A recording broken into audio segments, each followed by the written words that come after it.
So when you decide to do YouTube, TikTok, OnlyFans, really any sort of content creation, you have some important decisions to make once you start gaining some traction and creating a career for yourself. And to me, one of the biggest questions you have to ask yourself early on is how much you will allow your audience to see behind the curtain into your personal life. Recently with H3H3 and Trisha Paytas, we've seen family drama unfold in front of millions of eyes, with Ethan quite literally enabling his parents to get involved in the online drama sphere. But that's another topic for another day. I just really thought it was a great illustration of the possible dangers when it comes to sharing your platform with your friends and family, allowing the audience to get to know you on a much more personal level. We've actually seen examples over the years how this family vlogging type of content does not result in positive outcomes. Look at someone like Shay Carl, who early on was one of the first people to really hit it huge on YouTube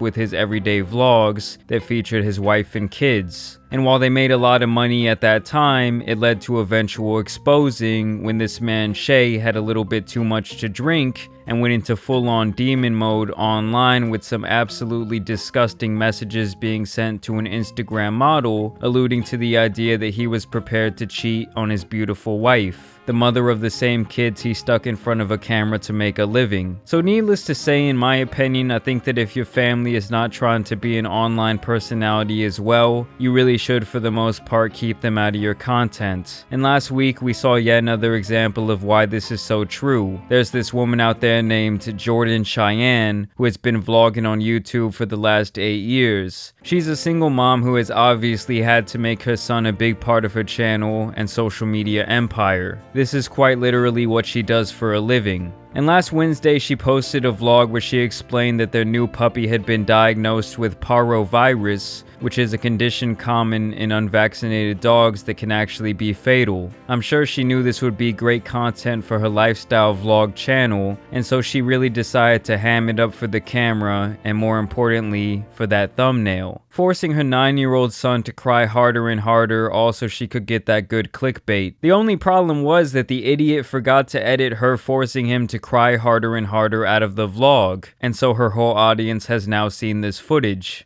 We appreciate it. I love you guys. Bye. Come here. Come closer for the video. Come closer. Come closer. Come closer. Put your head right here. Come closer. Closer. Down. Put your head down here. Act like you're crying. Really quick. I am crying. Go like this. No, Mom, I'm actually seriously crying. No, I know, but go like this for the video. Go like this. Put one hand up. Go like this. No, go like this. Put your hand like this. But let them see your mouth. Let them see your mouth. No, Mom, I'm actually crying. Look at me. Look at me. Look at me.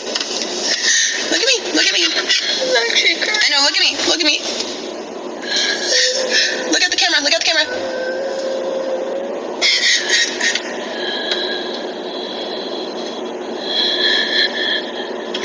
Okay, it's okay. It's okay. It's over. It's over. It's over. And I really think the most disgusting part to me is it proves how ungenuine this woman really is. She went from that fake crying, being fake sad, to all of a sudden being like, okay, let's get into thumbnail mode, little Jimmy, proving that her emotions were bullshit. We appreciate it. I love you guys. Bye.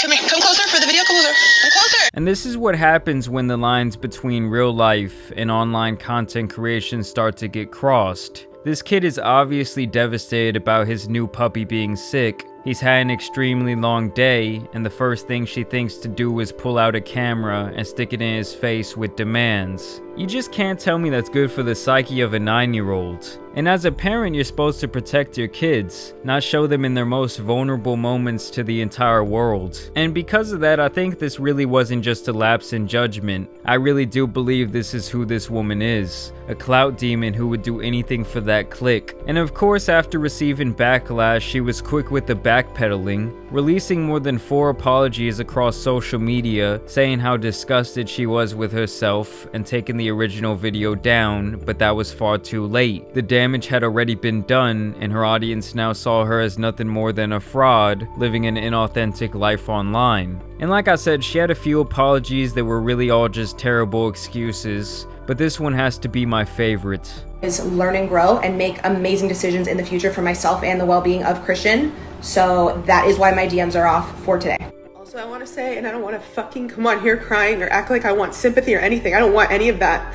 I'm so disappointed in myself, and I have never been this upset with myself or disappointed or had this much anxiety over people messaging me death threats and things about Christian that are so past the level of cyberbullying and harassment than I've ever experienced in my life.